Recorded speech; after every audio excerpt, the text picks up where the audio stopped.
सिन्नर या ठिकाणी आहोत. तर ह्या फॅमिलीत येण्याचं कारण म्हणजे माझं वाढलेलं वजन आणि खूप साऱ्या डिसऑर्डर होत्या होतं. आणि कोरोनानंतर शरीराची खूप बेकार अवस्था झाली होती. तर वय वर्ष 28 असताना मला भयंकर अगोदरपासूनच मला वयाच्या 25व्या वर्ष पासून मला मायग्रेनचा भयंकर त्रास होता आणि त्याचबरोबर वजन वाढत वाढत गेलं. 2 वर्षापासून अगोदर मी प्रयत्न करत होते वजन कमी करण्याचं, कारण अगोदरच वजन जास्त असल्यामुळं मी प्रयत्न करत होते. पण ज्यावेळेस मी प्रत्येक वेळेस काट्यावरती उभा राहिले ना की माझं 1 ते 2 किलो एक्स्ट्रा वाढलेलं असायचं.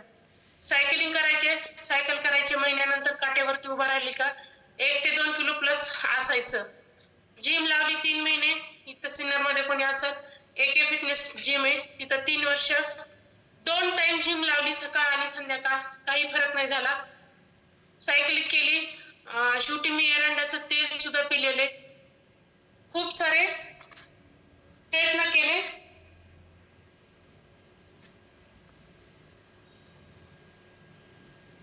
खूप सारे प्रयत्न केले, पण नाही. सर मला सांगायचे, एक सर फार्मासिस्ट आहेत तुम्हाला माहितीच, सर मला सांगायचे असं केल्याने वजन तुझं कमी नाही होणार, तुला काहीतरी त्रास होईल.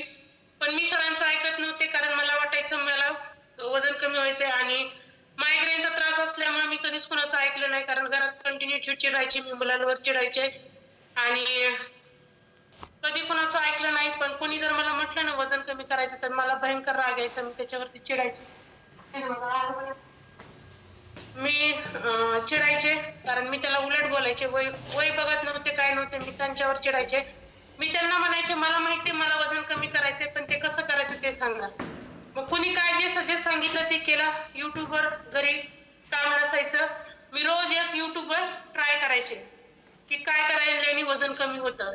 कोणी जिरा पाणी मध पाणी ते काढा, पण त्याला इलायची वगैरे दालचिनी त्याचं सुद्धा पाणी पिले, खूप सारे प्रयत्न केले, पण कधी वजन कमी नाही झालं. मी इथून 5 सायकलीवर जायचे आणि तिथून रिटर्न यायचे, म्हणजे डेलीचं 10 किलोमीटर मी सायकलिंग करत होते. चालायला तर जाऊन वैतागले. इथं आमच्या इथं जवळ ओपन पेस मध्ये जिम देखील आहे, मी तिथं जायचे संध्याकाळी. कुठला असा पर्याय मी सोडला नव्हता की मी ते वजन कमी करायला प्रयत्न केला नाही. 1 महिना श्रावणी धरली, एकच टाइम जेवले, फराळ नाही, काही नाही. तुम्ही म्हणत असाल 1 टाइम जेवून सुद्धा माझं वजन कमी होतंय, पण शक्य नाही.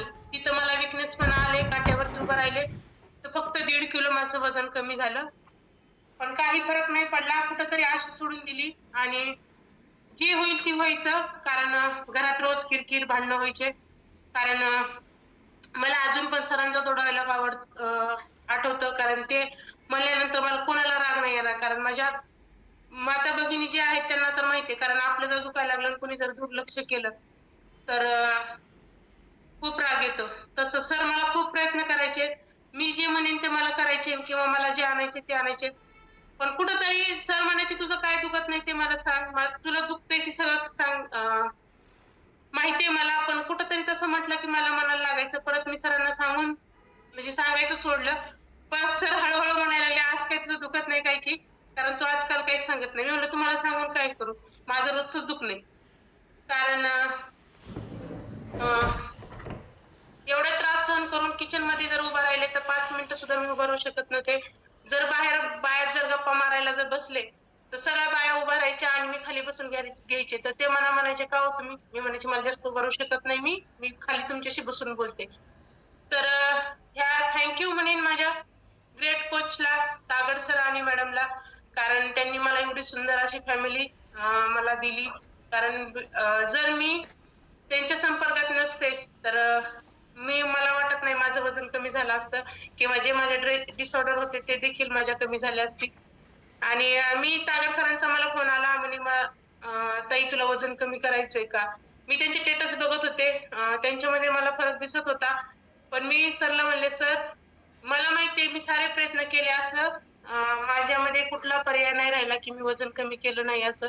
मी खूप सारे प्रयत्न केले, पण ती म्हणे करून तर बघ, कारण ह्याच्यात तुझं 100% वजन कमी होईल. आणि मला सरांनी लिंक पाठवली, जशी तुम्हाला तुमच्या कोचने पाठवली असेल केली, कारण मी पहिले जिम वगैरे लावून सुद्धा माझ्यामध्ये तेवढा स्टॅमिना नव्हता. पहिले सुरुवातीचे 10-15 मिनिटं मी वर्कआउट केलं आणि कुठंतरी वाटलं अनुभव ऐकले, शेवटला थांबले. कारण मी कंटिन्यू कधीच मी आजपर्यंत गेले 3.5 वर्ष झाले मी कधीच मधून गेलेले नाही किंवा कॉल लिव्ह केलेला नाही. कारण प्रत्येक वेळेस मी अनुभव ऐकत होते आणि शेवटचे 10 दिवस मी कंटिन्यू अनुभव ऐकले आणि मला वाटलं की हो माझ्यामध्ये कुठंतरी बदल होईल. आणि मी सरांना सांगितलं की मला सुद्धा सकस संतुलित आहार मागवायचा आहे. सर म्हणले ठीक आहे, आता तुझा एवढा एक पर्याय राहिला तर मी मागून देतो. पण सरांचा विश्वास नव्हता, कारण सर एक फार्मासिस्ट असल्यामुळं सर म्हणायचे तुला करायचे तर तू कर. आणि माझ्यामध्ये 8 दिवसामध्ये एवढं मला सुंदर वाटायलं, हलकं वाटायलं, फ्रेशनेस पणा जाणवला. आणि मग मी म्हटलं सर मला इथून पुढे कंटिन्यू करायचे.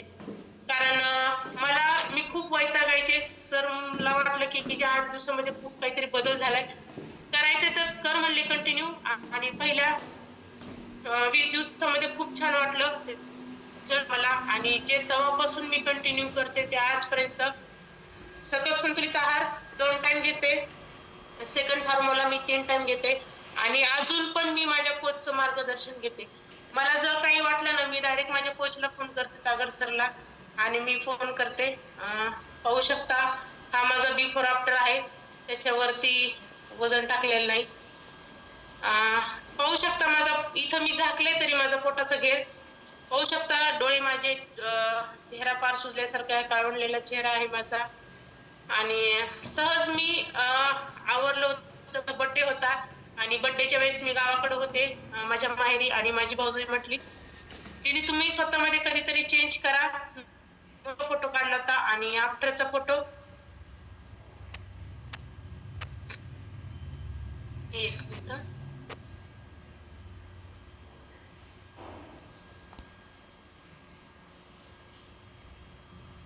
हा सुद्धा माझा बिफोर आफ्टर आहे. ही पाहू शकता मी वजन सुरुवातीला 75 किलो वजन होतं आणि प्रयत्न करत करत करत करत 90 वर गेले, पण वजन कमी नाही झालं. पाहू शकता डोळे माझे दिसत नाही, भयंकर त्रास होता मला. आणि वय वर्ष ही माझा 28 वर्ष आहे हा. आणि 28व्या वर्षी मला हे एवढे त्रास होते, पोटाचा घेर वाढलेला होता, चेहरा पूर्ण काळवडलेला होता. आणि मला हा जो फोटो आहे माझ्या भावाच्या लग्नातला आहे. आणि मला सगळे म्हणायचे, जेवढे माझे नातेवाईक होते ती म्हणायचे दीदी तुझी खूप तब्येत वाढली आणि तुला वजन कमी करायचे. मी त्या लग्नात असा एकही व्यक्ती नाही की मी त्याला उलट बोलले असेल, कारण तेवढा रागच येत होता. आणि तेवढाच फोटो मी पुन्हा एका जागेवर बसले ते उठलेच नाही, ना माझा फोटो ना काहीच. आणि हा माझ्या घरातला सहज कुठला तरी मला वाटतं सण होता आणि मी सहज साधा सिंपल माझा फोटो काढलाय. आणि बरेच जण आज नवीन फॅमिली मेंबर तुम्ही नवीन असाल आणि म्हणत असाल की मला जमल का नाही, कारण सुरुवातीला मी ज्या वेळेस आले ना त्यावेळेस मला सुद्धा जमत नव्हतं, पण प्रयत्न केला आणि माझ्यामध्ये एवढा सुंदर असा बदल झाला. आणि सतत ते कंटिन्यू करत गेले, त्याच्यामुळे माझ्यामध्ये एवढा सुंदर असा बदल झाला. आणि मी 3 महिन्यामध्ये माझा 22 किलोचा वेट लॉस केला. त्याचबरोबर जे माझे डिसऑर्डर होते छोटे छोटे ते देखील माझे आज कमी झाले. आणि आज माझं पूर्ण फॅमिली मेडिकल फ्री आयुष्य जगते. मी माझ्या मुलांचा रिझल्ट सांगते, 3 वर्षापासून मी माझ्या मुलांना सुद्धा लहान मुलांचा डायनोशेक देते. आणि आज 3 वर्षापासून आजपर्यंत मी माझ्या मुलांना साधं एक झाकण सुद्धा सर्दीचं नाही, तापीचं नाही किंवा हॉस्पिटलला तर नाहीच नाही. आणि अशा जर आपण म्हणत असेल आपला मुलगा गरम लागला किंवा काय झालं, 3 वर्षात माझ्या मुलाला एक असं औषधाचं झाकण सुद्धा मी दिलेलं नाही. आणि माझ्या सासऱ्यांची 450 शुगर होती, आज ते सुद्धा शेतात मस्त काम करतात. आज माझं पूर्ण हॅप्पी आणि हेल्दी फॅमिली, का तर ह्या फक्त अमृतामुळं. कारण हे जर अमृत माझ्या घरात आलं नसतं तर आज माझ्या घराचं काय झालं असतं मला माहित नाही. कारण माझे सासरे भयंकर शुगरने त्रासलेले होते. आणि माझ्या मुलांना तर मी महिन्याला 10 हॉस्पिटल न्यायचे. आज एवढी थंडी बाहेर आहे, प्रत्येकाचे मुलं आजारी पडले असतील तरी माझ्या मुलांना 3 वर्षापासून हॉस्पिटलला नाही नेलेलं. आणि सरांना सुद्धा फर्स्ट सेकंड नाईट करून खूप भयंकर ऍसिडिटीचा त्रास होता. सर देखील सुद्धा स्वतःला कुठेतरी फिट समजत होते, पण ज्यावेळेस सर ह्या फॅमिलीत आले आणि सरांचा सुद्धा भोपळा फुटला की मी सुद्धा फिट नाहीये. आणि गेले 3 वर्षापासून सर सुद्धा सकस संतुलित आहार घेतात आणि ते सुद्धा आज मेडिकल फ्री आयुष्य जगतायत. थँक्यू म्हणेन माझ्या कोचला, तागड सरांना, कारण ह्या फॅमिलीत मला ही करून दिली, ओळख करून दिली. आणि मी ही फॅमिली शेवटपर्यंत सोडणार नाही. जोपर्यंत माझ्या श्वासात श्वास आहे तोपर्यंत मी फॅमिली कधीच सोडणार नाही. आणि परत एकदा थँक्यू म्हणेन मार्को सरांना, कारण तुम्ही हे जर अमृत बनवलं नसतं तर आज जेवढे या कॉलवरती असे कॉल अनेक आहेत त्या लोकांचं काय झालं असतं. तर थँक्यू. माझ्याकडून एवढंच होतं. तर साक्षी मॅडम कंटिन्यू करा. हा माझा वैयक्तिक रिझल्ट आहे. व्यक्ती परत प्रत्येकाचा रिझल्ट हा वेगळा असू शकतो.